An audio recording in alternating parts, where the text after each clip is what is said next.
নমস্কার, তন্দ্রা লিটল ওভেনে আপনাদের সকলকে স্বাগত।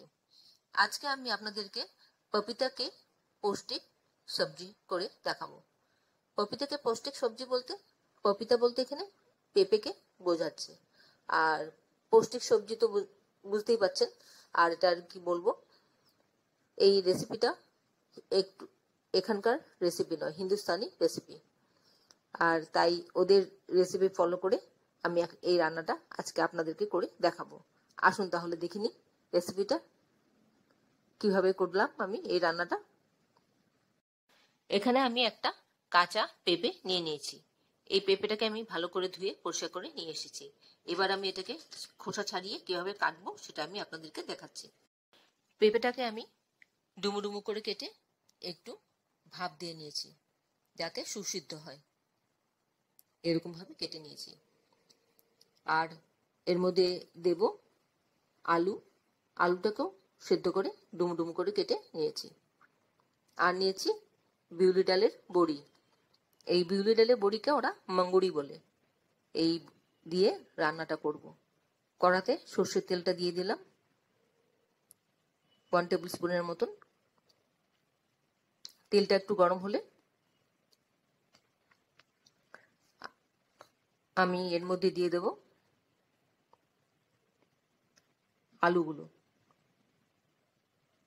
আলুগুলো দিয়ে আমি একটু লাল লাল করে ভেজে তুলে নেব। তার মধ্যে আমি দিয়ে দিচ্ছি সামান্য একটু হলুদের গুঁড়ো, আর দেব একটু স্বাদ মতন নুন, লবণ যেটাকে বলে। এবার ভালো করে মিশিয়ে লাল করে ভেজে আমি আলুগুলি তুলে নিচ্ছি।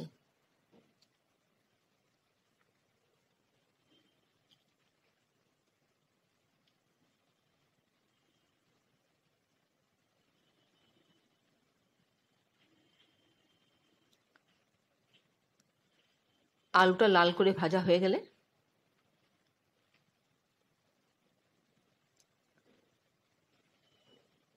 আমি আলুটাকে তুলে নেব। এই রেসিপিটা খুব একটা হেলদি রেসিপি। আর পৌষ্টিক কেন বলা হয়েছে? কারণ পেঁপে খুব একটা উপকারিতা আছে। এবার বড়িগুলো ভেজে তুলে নিচ্ছি।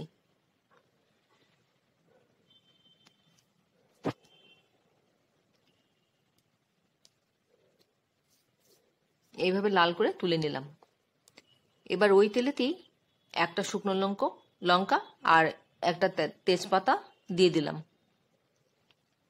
আর দিয়ে দিলাম গোটা জিরে।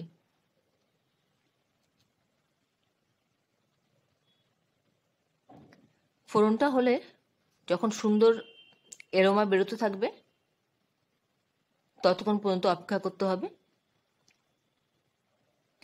তখন এর মধ্যে সেদ্ধ করা পেঁপেটা আমি দিয়ে দেব,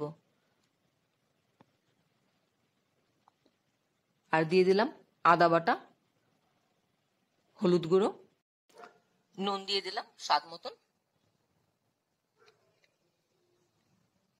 একটু টমেটো কুচি দিয়ে দিলাম, আর একটা কাঁচা লঙ্কা দিয়ে দিলাম। জিরে গুঁড়ো 1 চা চামচ, চিনি সামান্য একটু 1/4 টিস্পুন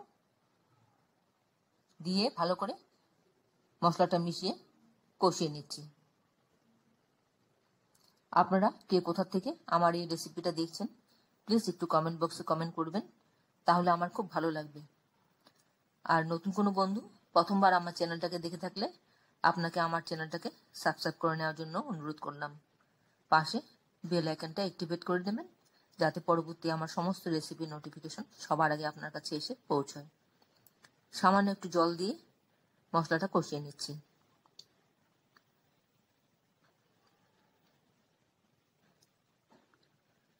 আপনারা যারা অলরেডি আমার চ্যানেলটাকে সাবস্ক্রাইব করে নিয়েছেন তাদেরকে অসংখ্য অসংখ্য ধন্যবাদ আমার পাশে থাকার জন্য।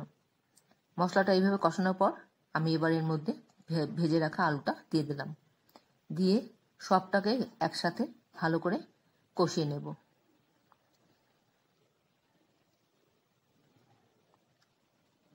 এইভাবে তারপর এর মধ্যে যে বিউলি ডালের বড়িটাকে আমি একটু ভেঙে নিয়েছি, এভাবেই ভেঙে দিতে হয়।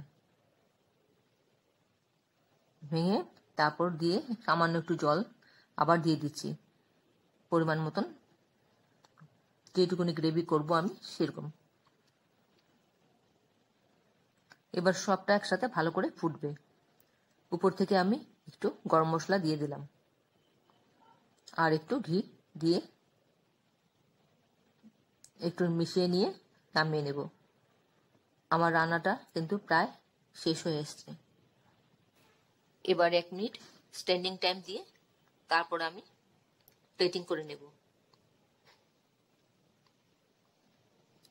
এতক্ষণ ধৈর্য ধরে আমার রেসিপিটা দেখার জন্য আপনাদেরকে অসংখ্য অসংখ্য ধন্যবাদ। আপনারা সকলে ভালো থাকবেন, সুস্থ থাকবেন, ঈশ্বরের কাছে কামনা করি। আর এই ধরনের নতুন নতুন রেসিপি দেখতে আমার চ্যানেলটাকে সাবস্ক্রাইব করে নেবেন, পাশে বেল আইকনটা অ্যাক্টিভেট করে নেবেন। তাহলে আসি বন্ধু, আবার দেখা হবে পরবর্তী রেসিপিতে। আপনারা সকলে ভালো থাকবেন, সুস্থ থাকবেন। নমস্কার।